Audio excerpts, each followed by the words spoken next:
दोस्तों, मैं आरिफ खान एक बार फिर आपके सामने हाजिर हो गया हूं क्राइम एक्सपोजर न्यूज़ रूम से ताज़ा खबरों के साथ।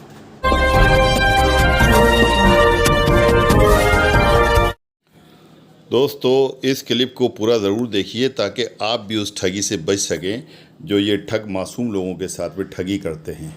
ये हैं रामपुर पुलिस कप्तान अशोक कुमार शुक्ला और ये हैं उप कप्तान डॉक्टर संसार सिंह। इनके कुशल निर्देशन और नेतृत्व में रामपुर पुलिस ने अपराध और अपराधियों के खिलाफ अभियान छेड़ रखा है।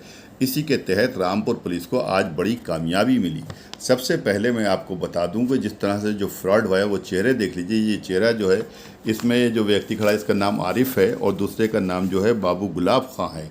आरिफ जो है, इसको जो शायद ज़्यादा लोग जानते होंगे क्योंकि ज़िला अस्पताल के सामने इसका लोकवाणी सेंटर है जहां से ये लोकवाणी चलाता है। और दूसरा जो बाबू गुलाब खां है, सैदनगर ब्लॉक में संविदा कर्मचारी है जो मृत्यु प्रमाण पत्र और जो भी कुछ वहाँ पे सरकारी कार्य है वो कराने काम करता है। ये पीड़ित औरत है जिसको जो है जिसके साथ में जो चीटिंग और फ्रॉड किया गया है, और ये जो है इसका पति है, इसको जो है मुर्दा घोषित कर दिया गया और मुर्दा घोषित करके इसके नाम पे जो आया हुआ पैसा था वो सब कुछ हड़प कर लिया गया। इन तीनों लोगों ने, यानी आरिफ, बाबू गुलाब खां और जो ग्राम विकास अधिकारी है उषा चौहान, ये सब शामिल रहे। कहानी किस प्रकार की है वो मैं आपको इसमें पूरी बताता हूँ। बस क्लिप में आखिर तक बने रहिए और इसलिए बने रहिए कि आप भी होशियार हो जाएं कि इस तरह की चीटिंग और फ्रॉड से आप भी बच सकें।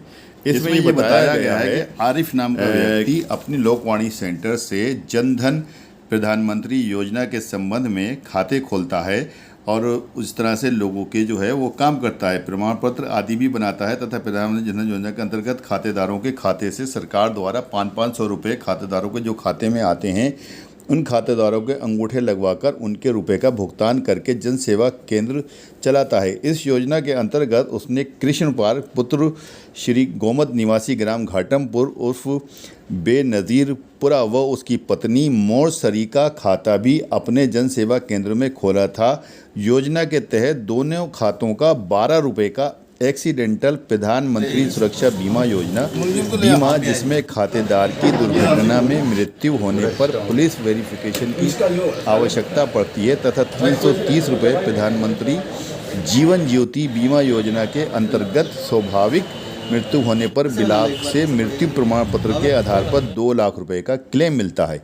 इस योजना के अंतर्गत कृष्णपाल का 330 रुपये का बीमा किया था और पूरी जानकारी हो गई थी कि 330 रुपये के बीमे में ब्लॉक द्वारा मृत्यु प्रमाण पत्र के आधार पर क्लेम बहुत आसानी से मिल जाता है। तब मन में उसके लालच आने पर, यानी आरिफ के मन में लालच आने पर उसने ब्लॉक सैदनगर का पता किया और मृत्यु प्रमाण पत्र बाबू गुलाब खां द्वारा आसानी से बनाए जाते हैं उसने ये पता लगा लिया और बाबू गुलाब खां से कांटेक्ट किया। उन्होंने कहा कि 10,000 रुपये लूँगा और ये मैं बना दूंगा। उसके बाद में मृत्यु प्रमाण पत्र बना दिया गया। जब मृत्यु प्रमाण पत्र बन गया तो उसके आधार पर उन्होंने मृत्यु प्रमाण के आधार पर कागज़ तैयार कर SBI लाइफ इंश्योरेंस में जमा कर दिए। कृष्णपाल की पत्नी मोरसरी, जो कृष्णपाल की नामनी थी, उसके खाते में 2 लाख रुपये के क्लेम के आए और इस पैसे को देख के उसकी नीयत ख़राब हो गई। उसने 500-500 रुपये जो उसके आया करते थे वो तो उसको दिए ही, और साथ ही उसके अंगूठे लगवाकर 20-20 हज़ार रुपये करके 2 लाख रुपए उसके अकाउंट से निकाल लिए। इस तरह से ये उसके साथ में चीटिंग और फ्रॉड हुआ। लेकिन इसकी भनक जब मुरादाबाद जो इनका हेड ऑफिस होता है जो इंश्योरेंस वालों का, उनको पता चली, जब वो सर्वे के लिए आए, उन्होंने देखे जाके कौन आदमी मर गया, किसको क्लेम जा रहा है, तो पता चला जो आदमी जिसका क्लेम लिया जा रहा है वो तो ज़िंदा है। तब पुलिस की शिकायत हुई और पुलिस ने जो है वो अपना काम किया। देखिए इस संबंध में उप पुलिस कप्तान डॉक्टर संसार सिंह ने क्या कहा, खुद सुनिए आप। इसके साथ में आके बुरा तो ना करें। इसमें प्रभारी निरीक्षक त्यागी जी ने और इनकी टीम ने बहुत ही बेहतरीन काम किया है। मामला ये था कि कृष्णपाल हैं, या घाटमपुर के रहने वाले हैं, तो इनके नाम का बीमा कराया गया इन्हीं की सहमति से, जीवन ज्योति बीमा, और 2 लाख का ही बीमा होता है। और फिर इन्हें 2022 में मृतक दिखाकर वो बीमे का पैसा निकाल लिया गया। इन लोगों को नहीं पता कुछ भी कि उन्हें मृतक दिखा दिया गया। मृतक दिखाने में जो आरिफ है जिसने बीमा कराया था वो, और गुलाम बाबू जो सैदनगर ब्लॉक में काम करते हैं, तो इनकी साजिश थी। और इसमें ब्लॉक के और भी सरकारी ऑफिसर्स का नाम आ रहा है। अभी इसमें बेचना प्रचलित है। 2 लोगों को गिरफ्तार किया गया है। उनके मोबाइल, उनकी लैपटॉप, कंप्यूटर ये सब कब्जे में लिए गए। तो इसका आगे भी पता करा रहे हैं कि आगे भी इस तरह का मामला कराया गया होगा। जैसे आरिफ ने इनका बीमा कराया और फिर बीमा का पैसा निकाल लिया और भी पूछताछ। सर, इस पूरे मामले में कितने लोग लिप्त थे? अगली खबर का रुख करते हैं। 12 जुलाई 2022 को रामपुर पुलिस लाइन में दीक्षांत परेड का आयोजन किया गया, जिसके मुख्य अतिथि पुलिस उप महानिरीक्षक मुरादाबाद परिक्षेत्र शलभ माथुर जी थे और इसकी जो मेज़बानी की थी वो रामपुर पुलिस कप्तान IPS अशोक कुमार शुक्ला ने की थी। आपको बताते चलें कि यहाँ पर जो लोग आए थे, रिक्रूट जो आए हुए थे, उनकी ट्रेनिंग पूरी हो गई थी और उनको आज यहाँ से विदाई दी गई थी। देखिए हमारी खास नेतृत्व और पर्यवेक्षण में प्रतिसाद निरीक्षक पुलिस लाइन रामपुर, प्रभारी RTC श्री राम सिंह रावत, उप निरीक्षक श्री देवेंद्र कुमार साथ सभी निरीक्षक और उप निरीक्षक अध्यापकों तथा ITI और PTI उस्तादों को भी जाता है। ये वो कुशल शिल्पकार हैं जो आरक्षी का रूप देने में महारत रखते हैं। इसका एक जीवंत उदाहरण जनपद में RTC में जो रिक्रूट्स आए थे, जो सही से चलना भी नहीं जानते थे, उन्हें अनुशासन के साथ में ढालकर इस योग्य बना दिया कि आज वो आपके सामने है। और कुछ ही देर में शुभागमन होगा हमारे कार्यक्रम के मुख्य अतिथि महोदय श्री शलभ माथुर, पुलिस उप महानिरीक्षक मुरादाबाद परिक्षेत्र मुरादाबाद का।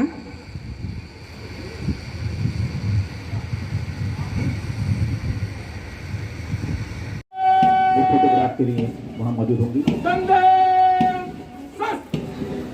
परेड के कमांडर विभाग मुख्य अतिथि महोदय का।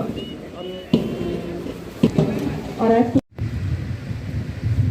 परमादरणीय DIG सर आज इस दीक्षांत परेड में शिरकत कर रहे हमारे रिक्रूट आरक्षी, उनके परिजन, हमारे पुलिस परिवार, रामपुर से उपस्थित समस्त अधिकारी कर्मचारीगण, पत्रकार बंधु, साथियों,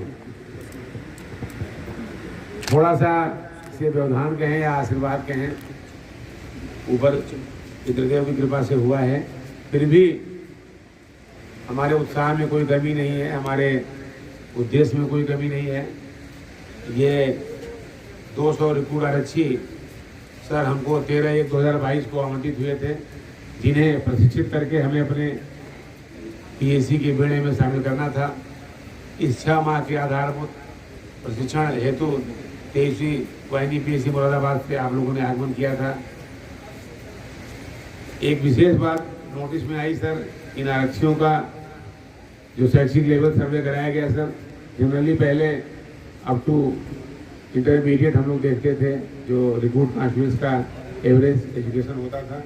इस बार मैंने देखा सर करीब 26 हमारे पोस्ट ग्रेजुएट रिक्रूट्स हैं और 159 रिक्रूट्स हमारे ग्रेजुएट हैं सर।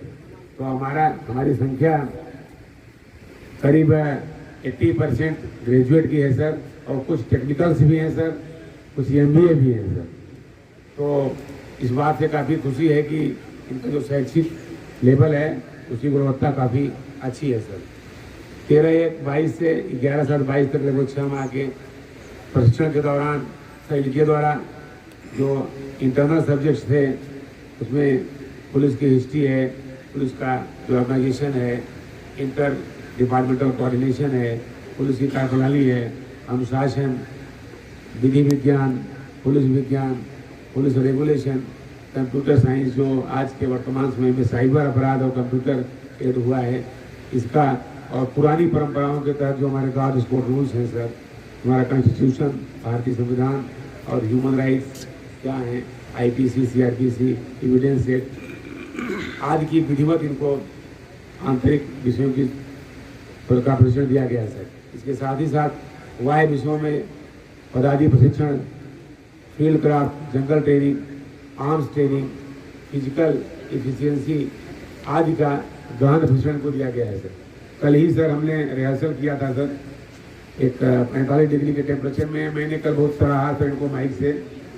कई POP कराने का अवसर मिला है सर, इवन PSC मैंने कराया था, लेकिन इन लड़कों का जो कल इनकी था, इनका थंब, इनका पैर मिलाना, इनकी चाल सर, सबने सर इसकी तारीफ की थी सर हम लोगों ने। दिनांक 10/7/22 को अंतर्वाहित प्रशिक्षण के प्रश्न का परिणाम घोषित किया गया सर, जिसमें 200 प्रशिक्षण रिपोर्ट आरक्षी में केवल एक आरक्षी सर अनुत्तीर्ण हुआ है, बाकी सभी पास हुए हैं सर। आज की दीक्षांत परेड समारोह के उपरांत उत्तीर्ण घोषित 199 रिपोर्ट आरक्षी में 8वीं वाहिनी पीएससी में 100, 9वीं वाहिनी पीएससी मुरादाबाद में 11, 10वीं वाहिनी पीएससी में 12, 23वीं वाहिनी पीएससी में 20, 24वीं वाहिनी में 23 और 44वीं वाहिनी में 33 हमारे रिपोर्ट आरक्षी व्यवहारिक प्रशिक्षण प्राप्त करने का प्रस्थान करेंगे। हम आशा करते हैं इनके द्वारा उत्तर प्रदेश पुलिस एवं प्रदेश कानून व्यवस्था एवं अपराध नियंत्रण में पूर्ण मनोयोग और निष्ठा से अपना महत्वपूर्ण योगदान दिया जाएगा। कल भी मैंने ये बात कही थी सर कि आज हर जगह पीओपी हो रही है सर के रेंज में, लेकिन सर ने कृपापूर्वक हमारे यहाँ आने का जो हमको मौका दिया अपने व्यस्तम कार्यक्रम में, हम सभी लोग सर आभारी हैं। कल भी चर्चा किए थे, आज भी हम एक बार आपको सर साधुवाद धन्यवाद देते हैं कि आपने सर यहाँ पे आके हमारा मान बढ़ाया, हमें प्यार सम्मान दिया। जीवन का एक बहुत ही महत्वपूर्ण पल है। प्रेस के साथी बंधुगण और साथ ही साथ दूर से आए हमारे रिक्रूट आरक्षी परिवार के परिवारजन, ये मेरे लिए बहुत हर्ष, सौभाग्य और गर्व का विषय है कि मुझे आज आने का यहाँ अवसर प्राप्त हुआ। सबसे पहले मेरी तरफ से आप सभी रिक्रूट आरक्षियों को आज के दिन की बहुत ढेर सारी शुभकामनाएं, बहुत बहुत बधाइयाँ। दीक्षांत परेड जनपद रानपुर की पुलिस लाइन में आयोजित की गई है 12 जुलाई 2022 को। लगभग 200 जो हमारे रिक्रूट्स हैं आज उनकी पासिंग आउट परेड हुई है और शीघ्र ही वो अपने फील्ड यूनिट्स ज्वाइन करेंगे और जो अपना अमूल्य योगदान है पुलिस के अंदर शपथ दिलाई गई है, जैसे कि राष्ट्र की एकता, समृद्धता और सब चीज़ों का पालन करने के लिए सारी चीज़ें बताई गई हैं। और साथ ही साथ यहाँ पर आपने देखा होगा ये 200 के लगभग 8 टोलियाँ यहाँ पर थी और शपथ के अलावा इनके व्यवहारिक प्रशिक्षण की भी मतलब इनकी जो यहाँ पर इंडोर ट्रेनिंग है उसके अंदर भी जो हम लोग के साइबर क्राइम इत्यादि चीज़ें हैं जो लेटेस्ट तरीके से हैं उसके अंदर भी इन लोगों की काफ़ी चीज़ें हम लोग के द्वारा प्रयास किया गया ट्रेनिंग मुख्यालय द्वारा, तो उसके अंदर भी इनको स्किल्ड करने का प्रयास किया गया। दोस्तों, मैं इसी प्रकार की अनकॉमन और सबसे पहले आपके सामने खबर लाने की कोशिश करता हूं। कोई घटना घटती है उसको सबसे पहले आपके सामने लेकर आता हूं। आपसे बस गुजारिश है कि खबर को शेयर कीजिए, फॉरवर्ड कीजिए और चैनल को सब्सक्राइब कीजिए ताकि डायरेक्ट नोटिफिकेशंस आप तक आते रहें और सबसे पहले जो खबर मैं ब्रेक करता हूं वो आप तक पहुँचे। नेक्स्ट वीडियो में फिर मुलाकात होगी, तब तक के लिए